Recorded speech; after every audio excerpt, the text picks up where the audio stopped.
ओम शांति।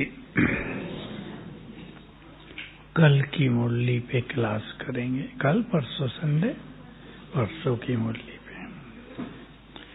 याद तो नहीं रही होगी अभी, मैं याद दिला देता हूँ। बाबा कौन से बच्चों को देखकर बहुत खुश हो रहे थे?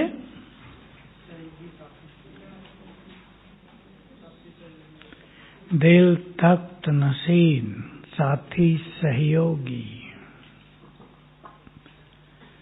एक सेकंड में ऐश्वर्य कौन बन सकेंगे?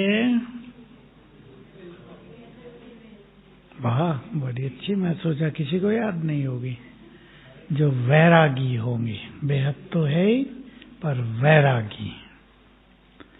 अब याद आया किससे वैराग्य हो? गहरी बात थी वो भी। उससे भी पहले देहभान में जोड़ो सारी लाइन। देहभान के भिन्न भिन्न स्वरूपों से वैराग्य, गहरी बात है। देहभान कहने से कुछ समझ में नहीं आता। देहभान तो सबको ही है, देह है, उसका भान भी है। देहभान के भिन्न भिन्न स्वरूपों से वैराग्य।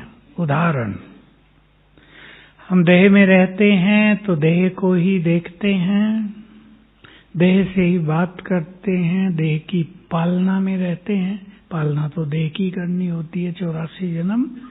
लेकिन अगर देह का अट्रैक्शन है, इससे वैराग्य, ये देहभान बड़ा हो जाता है, वो उससे वैराग्य।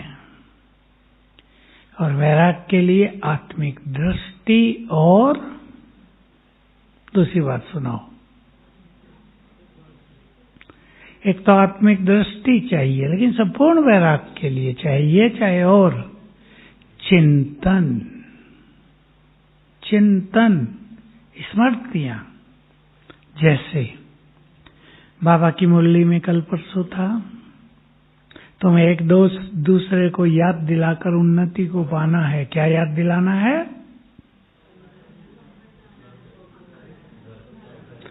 ये ड्रामा पूरा हो रहा है। अब देखो, ये चिंतन है। ये ड्रामा पूरा हो रहा है, 84 का खेल पूरा हो रहा है। अब घर चलना है। तो ऐसे ही थोड़ा चलना है। चलना सहज काम होगा क्या? चलना सहज काम नहीं होगा। भरपूर होने के अलावा मोहों को जो छोड़ेंगे वो तो चलेंगे सहज। जिनसे मोह होगा, क्या होगा? वो जिनसे मोह है वो उसे जाने ही नहीं देंगे। ये सूक्ष्म गति काम करेगी। अब माताओं में मोह ज्यादा होता है, भाइयों में? सब एक साथ बोल रहे, माताओं में। आप इधर आ जाओ, थोड़ा इधर खाली पड़ा, इस पे बैठ जाओ। एक भाई आके, आओ बैठो, कोई भी आ जाओ, इधर आओ। किस में ज्यादा मोह है? माताएं खुश भी हो रही बता के। मोह तो सब में ही होता है, लेकिन माताएं अपने बच्चों को जन्म देती हैं, उनकी पालना करती है ना। आप सब माताएं सोचो, पहले 10 साल आपने अपने बच्चों पे कितना ध्यान दिया है। बुद्धि सारी उनमें रहती है ना, इसलिए मोह ज्यादा हो जाता है। भाई लोग तो अलग रहते हैं ना, वो अपने कामकाज में है, माँ को संभालना होता है, इसलिए माँ का लगाव बच्चे से बहुत ज्यादा हो जाता है। इसमें कोई ऐसी बात नहीं कि न होना चाहिए, वो तो होगा ही। जिसकी आप बहुत पालना कर रहे हैं, जिससे बहुत प्यार दे रहे हैं, जिसे खिला पिला रहे हैं, जिसका हर तरह से ध्यान रख रहे हैं। कितना ध्यान रखती है माताएं 5-6 साल तक अपने बच्चों का। उनसे मोह होता ही है। कैसे हटेगा? चिंतन। नहीं, उसको तो सोने दो, उसकी तरफ क्यों देख रहे? बच्चा सो रहा है, ये उसकी तरफ इशारा कर रही है। मैं इस माताओं के मोह को देखकर ये नहीं सोचता इनको क्यों मोह है। बड़ी नेचुरल चीज है, पालना बहुत करती हैं। और प्यार से ही पालना होती है, बिना प्यार के तो पालना होगी नहीं। चिंतन भी आवश्यक है। क्या चिंतन करेंगे?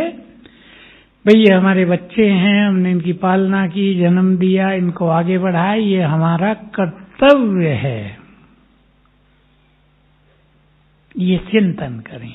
ये हमारा कर्तव्य है, हम अपना कर्तव्य कर रहे हैं। तो जब मनुष्य अपना कर्तव्य करता है बहुत प्यार से, तो बहुत थोड़ा थोड़ा ढीला होता जाएगा। मैंने ये किया। अब माताओं पे मार कहाँ पड़ती है? बहुत ज्यादा। कई माताएं अनुभवी होंगी। बच्चे की शादी करा दी, बहू आ गई, बताओ आगे।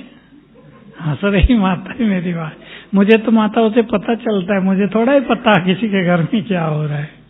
अब बहू ने कह दिया बच्चे को, माँ से तुम्हारा कोई कनेक्शन नहीं। ऐसे बच्चे हैं जो माँ को कभी फोन नहीं करते, पत्नी करने नहीं देती।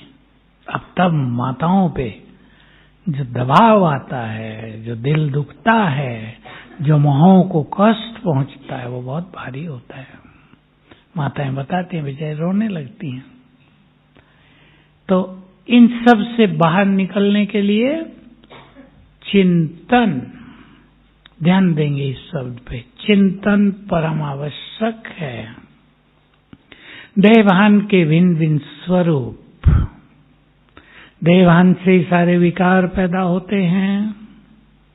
अभिमान आता है, मोह की बात नहीं, मान की इच्छा होती है, बड़े छोटे का भान रहता है। मैं ज्ञान में 25 साल से हूँ, तुम 5 साल से ही हो। आगे क्या सोचते हैं? बताओ भाई लोग, बताओ। अनुभवी मैं हूं या तुम? जैसे मैं कहूं वैसे ही करना है। मेरी मत ही श्रीमत है, तुम्हारी मत अभी श्रीमत नहीं हुई है। तो ये देवान के स्वरूप हैं, सब भिन्न भिन्न स्वरूप हैं।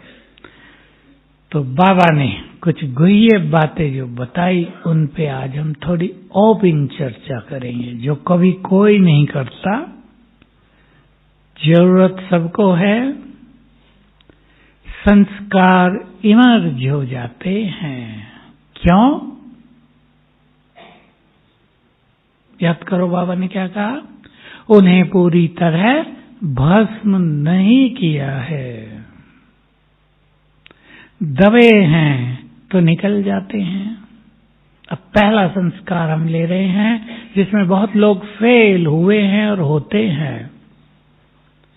सबसे लंबी यात्रा, काम को जीतना। इस पे कभी कोई चर्चा नहीं करते, आज मैं कर लेता हूं। काम को जीतना। इसलिए जो काम को जीतेंगे वो क्या बन जाएंगे? जगत जीत, प्रकृति जीत। इतनी बड़ी अवस्था है।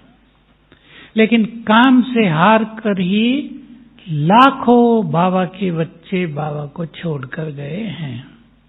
20 साल ज्ञान में चलने वाले, 60 साल की आयु तक पहुंचने वाले काम के वश होकर बाबा को छोड़ गए। ऐसे हजारों उदाहरण हैं हमारे पास। कोई 50 साल का है, कोई 25 साल से ज्ञान में है। कुछ ऐसी भी आत्माएं हैं, तब वो बात मुझे ओपनली बोलनी चाहिए या नहीं, सेवाओं में बहुत आगे, लेकिन पवित्रता में सबसे पीछे, नाम मान शान में सबसे आगे, लेकिन इस धारणा में बहुत कमजोर। क्या चाहिए काम को जीतने के लिए? बाबा ने बहुत अच्छी बात कल एक और कही, एक लाइन छोटी सी, हम ही थे हम ही बनेंगे। इसलिए और संस्कारों के साथ, जिसने काम वासना के संस्कारों को पहले तो दबाया जाता है, फिर उनको भस्म करना होता है। जिसने ऐसा नहीं किया वो फिर से निकल जाते हैं। हम अपनी चेकिंग करेंगे, सभी करेंगे। आप कन्याएं हैं, माताएं हैं, भाई हैं, कुमार हैं, अधर कुमार हैं, सबको आज चिंतन करना है। काम वासना के यदि संस्कार हैं वो स्वप्नों में जागृत होंगे, बुरे स्वप्न आएंगे। काम वासना के यदि संस्कार हैं तो जब YouTube खोलेंगे क्या इच्छा होगी? बोलो, थोड़ी मैं ओपन चर्चा करा रहा हूं आज। क्या इच्छा होगी? सुरेश से पूछता हूं, ये तो कुमार है, इसको वो इच्छाएं नहीं है। वही सीन देखें, तृप्त होंगे। हमें इनको नष्ट करना है। आकर्षण होगा, भारी लगेगा पवित्र होना, सोचेंगे लौट चले उसी दुनिया में। कईयों के संस्कार इस जन्म में बहुत गंदे रहे हैं, अति विकारी हैं कई लोग। ये बाबा सुनाया करते थे साकार में। कई बच्चे कहते हैं बाबा ये धारणा होती ही नहीं हमें, तो आगे बोल देते थे, वो मैं नहीं बोलूंगा। तुम पूर्व जन्म में ऐसे ऐसे रहे होंगे। तो हमें इन संस्कारों को भस्म करना है, दबाना तो पड़ता है। मैं और भी उदाहरण दे देता हूं। सन्यासियों के पास कोई ज्ञान नहीं है, ब्रह्मचर्य धारण करके सन्यास ले लिया, आगे का कोई ज्ञान नहीं कि इसको नेचुरल कैसे बनाया जाएगा। हमें मिलती है पवित्र बनने के बाद पवित्रता की शक्ति। पवित्रता हमारा तेज बन जाता है, पवित्रता हमारी दिव्यता बन जाती है, क्योंकि ज्ञान और योग दोनों हमारे पास बहुत रहते हैं। जो जितना अभ्यास करेगा उसके अंदर उतनी ही ज्यादा दिव्यता आ जाएगी। लेकिन और जो लोग हैं वहां ये ज्ञान न होने के कारण कि पवित्रता को नेचुरल कैसे किया जाए, उसको आगे कैसे बढ़ाया जाए, लोग गिरते रहते हैं। आप सब सुनते होंगे, या अभी बहुतों को क्या पता, विदेशों में बहुत सारी चर्चें होती है ना उनकी, जैसे हमारे यहाँ मंदिर, उनकी चर्च वो होटलों में बदल गई है। लोग जाते ही नहीं वहां। जैसे यहाँ मंदिरों में पुजारी होते हैं, वहां प्रीस्ट होते हैं, उनके लिए ब्रह्मचर्य पालन आवश्यक होता है, कोई मिलता ही नहीं उन्हें। भारत से ले जाते हैं, भारत में जो क्रिश्चियन होते हैं ना, उनके लिए इजी होता है, उनको जाके वहां फादर बनाते हैं। तो हमें अपनी अपवित्रता के संस्कारों को भस्म करना है। कैसे भस्म होंगे? दो विधि हम कर रहे हैं। एक विधि है जो सबसे नहीं होती, किसी किसी से होती है, पावरफुल ज्वाला स्वरूप योग, जो मैं जानता हूं, मुझे बोलना नहीं चाहिए, पर वो सबके बस की बात नहीं है।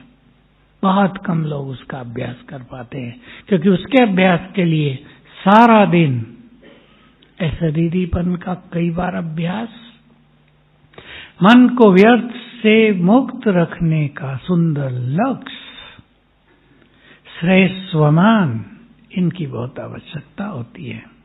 बीज रूप में बाबा से जो शक्तियां मिलेंगी, पवित्र वाइब्रेशंस मिलेंगे, उनसे ये वासनाओं के संस्कार जल के नष्ट हो जाएंगे।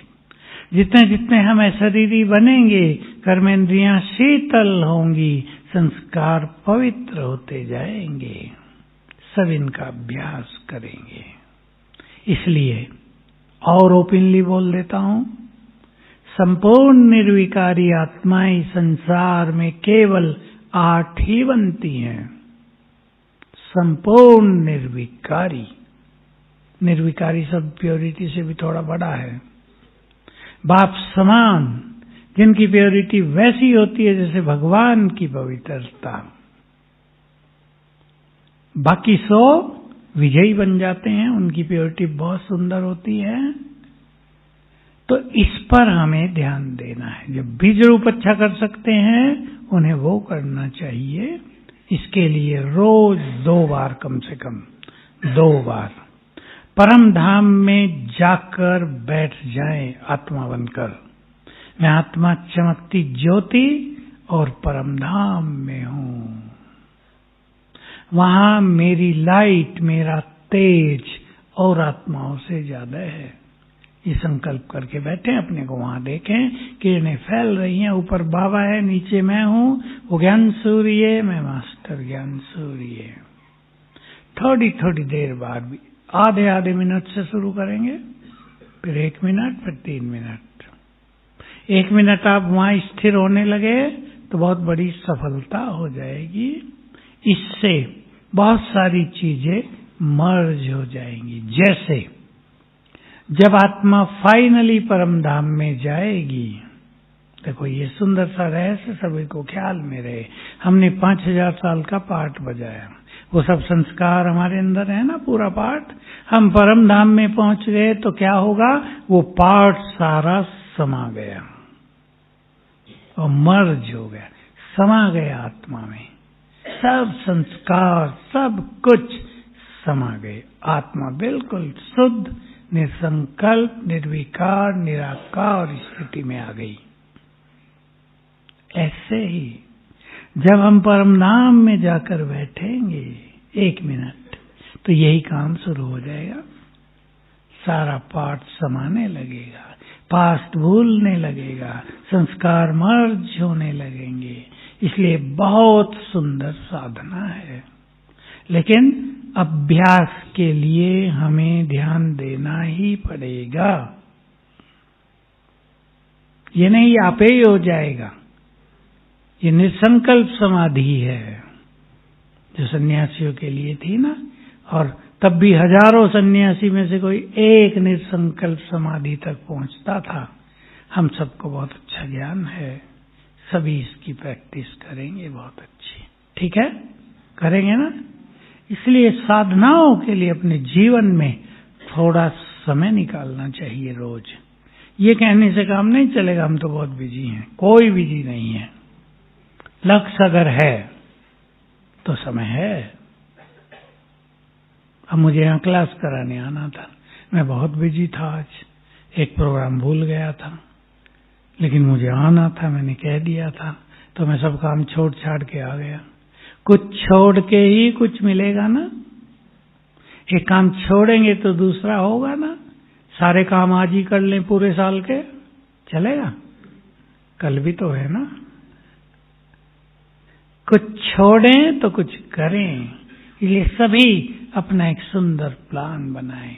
और जिसको बहुत अच्छी योग की स्थिति बनानी है, मैं बहुत बार ये बात क्लास में कहता हूं, और मुझे भाई और बहनें दोनों अनुभव सुनाते हैं। थोड़े लोग कर पाते हैं, 4 बार 10-10 मिनट योग में बैठो। टाइमिंग अपने खुद बनाओ। जो बैठते हैं 5-7 दिन के बाद अच्छा होने लगता है, और बैठते बैठते बहुत सुंदर स्थिति, बहुत सुंदर अनुभूतियां प्रारंभ हो जाती हैं। इसलिए जीवन के कोई डिसिप्लिन्स बनाने ही चाहिए। बनाने चाहिए या नहीं? बच्चे पढ़ते, आप लोग पढ़ने वाले बैठे हैं यहाँ कोई? आप पढ़ती हो? कुछ करना पड़ता है या नहीं? खाना भी छोड़े रखते हैं, पढ़ रहे हैं, मम्मी बार बार बुला रही, खाना खा लो, ठंडा हो रहा, आती हो? करते हैं या नहीं? कुछ करना है तो कुछ छोड़ना पड़ता है। लगन की बात है। जहां लगन लग जाए वहां न समय की कमी, न कोई विघ्न, न परिस्थितियां, करना है। और सबको ये अनुभव होता होगा और हो जाएगा। योग अच्छा तो स्थिति अच्छी, कम समय में ज्यादा काम। मैं तो जब किचन में था, मैं बहुत प्रयोग किए। फर्स्ट क्लास योग युक्त होके भोजन बना रहे हैं, 1.5 घंटे में जो सब्जी पकती थी वो 1 घंटे में तैयार। ये पहले पहले प्रयोग थे कि हमारी योग की शक्ति कैसे कार्यों को सरल करती है, कम समय में पूर्ण करती है। अब देखो, बाइक से आपको कहीं जाना, भाई लोग अनुभव करके देख सकते हैं। आपको थोड़ा दूर जाना है, आधा घंटा लगता है आपको जाने में। आप टेंशन में चलते हैं, जल्दी जाना जल्दी जाना, रास्ते में भीड़ आ गई, आपको इरिटेशन होता है, मुझे जल्दी जाना था, भीड़ आ गई बहुत, सब ये बाइक वाले कैसे चल रहे, कार वाले नियमों का पालन ही नहीं करते, कहीं भी काट लेते हैं। भारत में तो होता है ना ये सब। आपको आधे घंटे की बजाय 40 मिनट लगेंगे। आप फर्स्ट क्लास बाबा का आह्वान करके यात्रा को एंजॉय करते हुए, बाइक चल रही है उसका आनंद लेते हुए सहज भाव से चलें, न भीड़ मिलेगी। 30 मिनट की बजाय 25 में पहुंच जाएंगे। प्रयोग करके देख लेना जो बाइक चलाते हैं। हमारी मनोस्थिति का प्रभाव संपूर्ण सिचुएशंस पर, सभी परिस्थितियों पर बहुत गहरा पड़ता है। इसलिए 2 बातें ध्यान रखेंगे, बीच में बता देता हूं धारणा की, क्योंकि आगे एक ऐसा ही केस था विदेश का। जब मनुष्य की परिस्थितियां बदलती हैं तो मनुष्य पहली परिस्थितियों को याद करके दूसरी परिस्थितियों को स्वीकार नहीं कर पाता। एक बहन, उसका योग बहुत अच्छा था, अब उसे अपने माँ बाप की सेवा में लगना पड़ा। वो बुजुर्ग हैं, वो भी ज्ञान में है, लगना ही पड़ा, वो खुशी से आ गई। लेकिन अब उसको ये रहता है पहले जो जीवन था वो अब नहीं रहा। इरिटेशन, थकान, मन परेशान। मैंने उसको यही कहा, अभी आने से पहले की बात है, मैं उसको समझाया स्वीकार करो।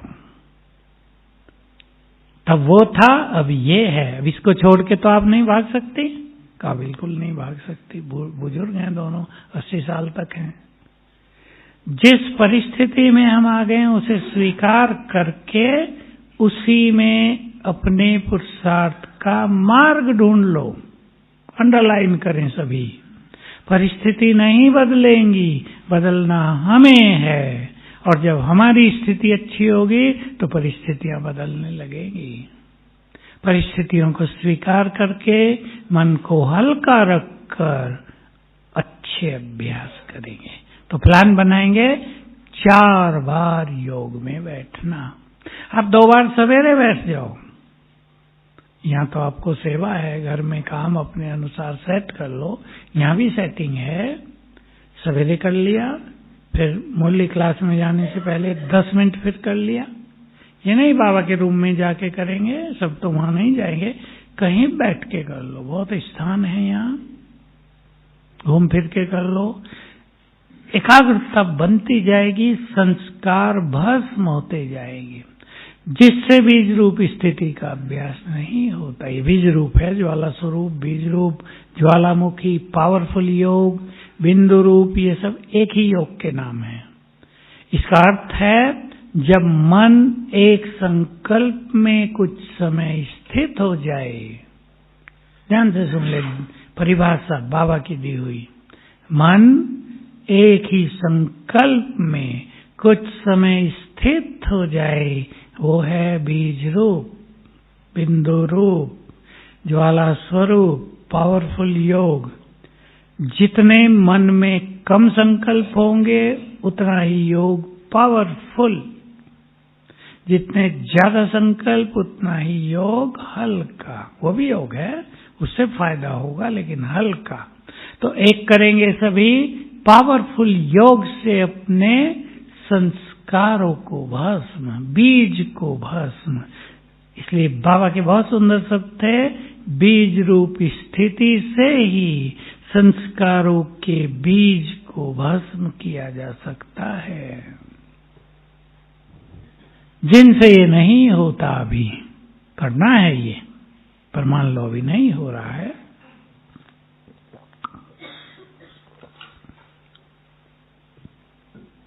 पांच स्वरूपों का अभ्यास। हमारे पांचों ही स्वरूप परम पवित्र हैं या नहीं? आत्मा परम पवित्र, देव स्वरूप परम पवित्र, इष्ट देव देवी परम पवित्र, फरिश्ता परम पवित्र, ब्राह्मण पवित्र बन रहे हैं। तो पांचों ही स्वरूप पवित्र हैं। याद करें, जब हम देवता थे बाबा के शब्द याद किया करें। 5 स्वरूप याद न करें, एक ही स्वरूप को याद करें। बाबा की साकार मूल्यों से आप निकाल सकते हैं बातें। बट बाबा देख कर कहते थे, बच्चे तुम सतयुग में संपूर्ण निर्विकारी देवी देवता थे, स्वीकार कर ले। थे या नहीं थे? भाई लोग बोलो, थे। जितना इसे याद करेंगे वो निर्विकारी स्थिति बढ़ती जाएगी।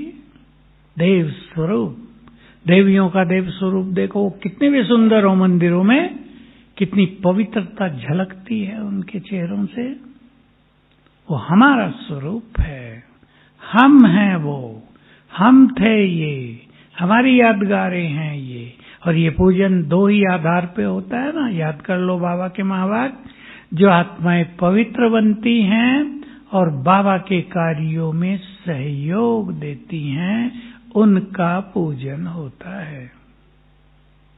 आज एक जगह हम गए, वहां एक देवी ऊंट पे भी थी।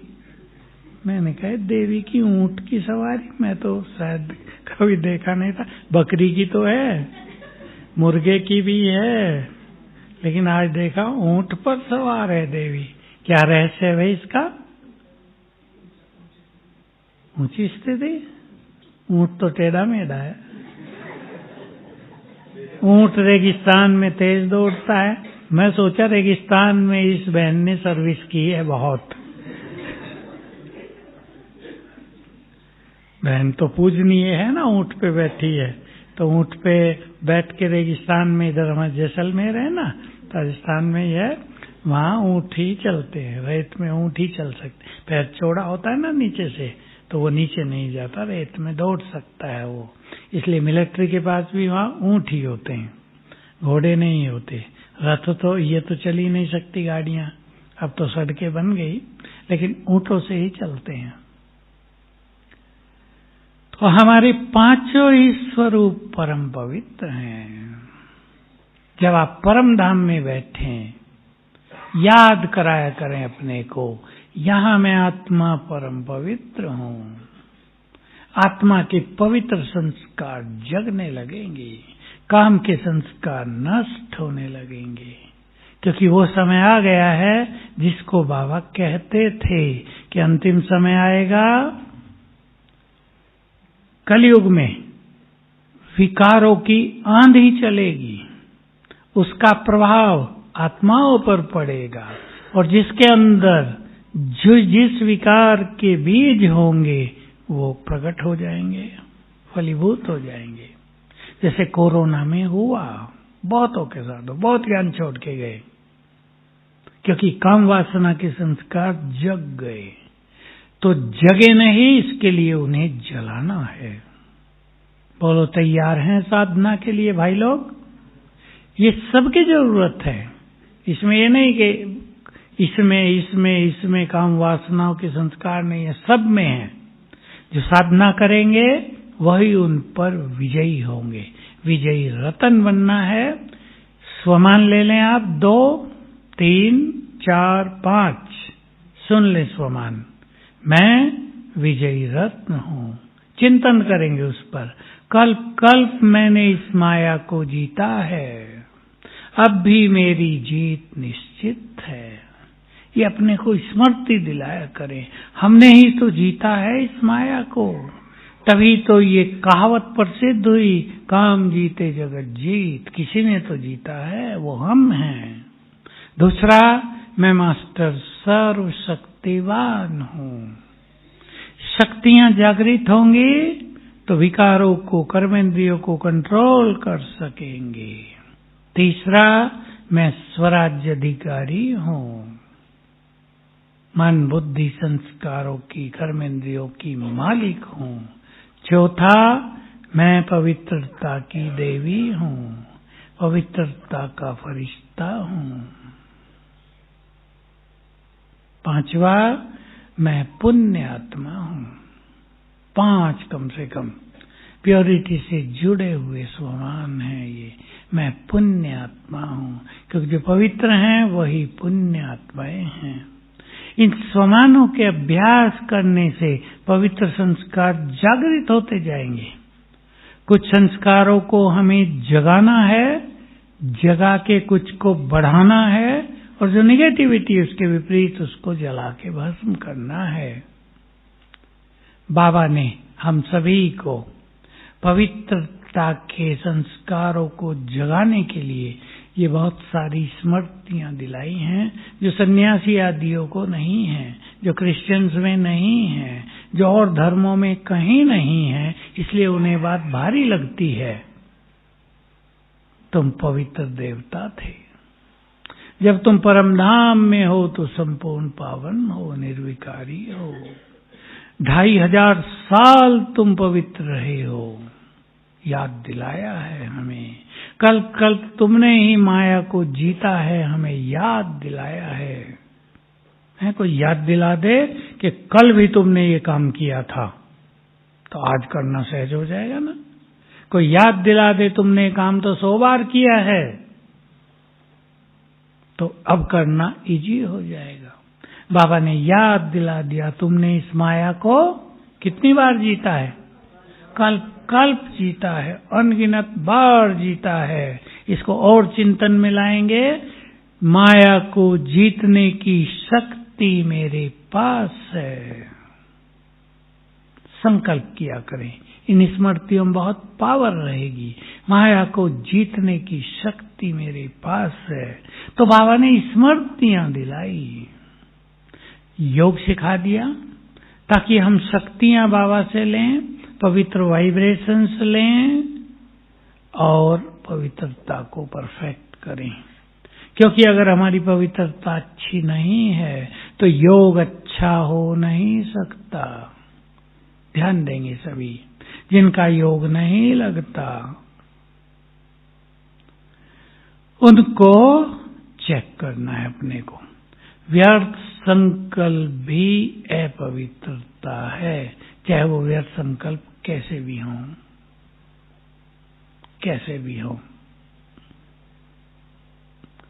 मैं एक अनुभव सुना के एक माता का कुछ बातें और सबको कहना चाहता हूं।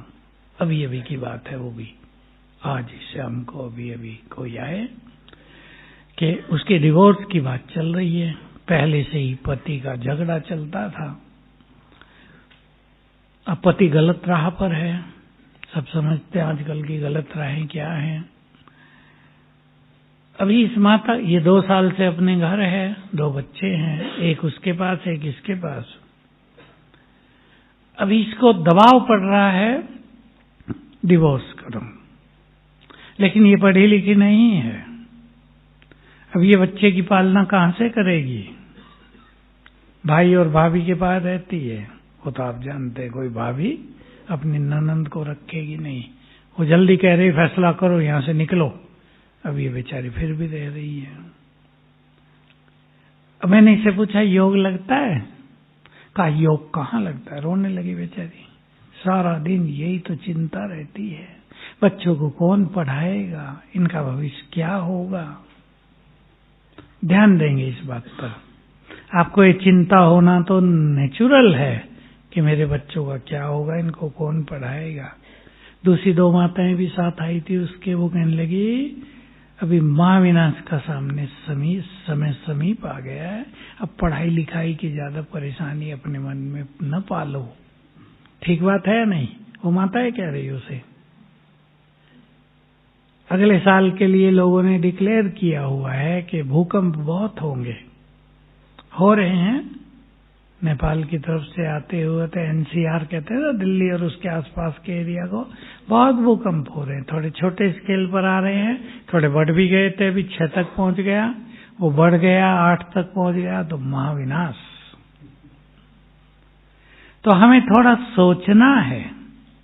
अब मैंने उसे समझाया, वही मैं आप सबको कहना चाहता हूँ। बात तो बेचारी की ठीक थी, वो दुखी इतनी थी, पढ़ी लिखी नहीं, काम नौकरी नहीं कर सकती, पैसा नहीं कमा सकती, उसके मन में चिंता होना तो स्वाभाविक है ना।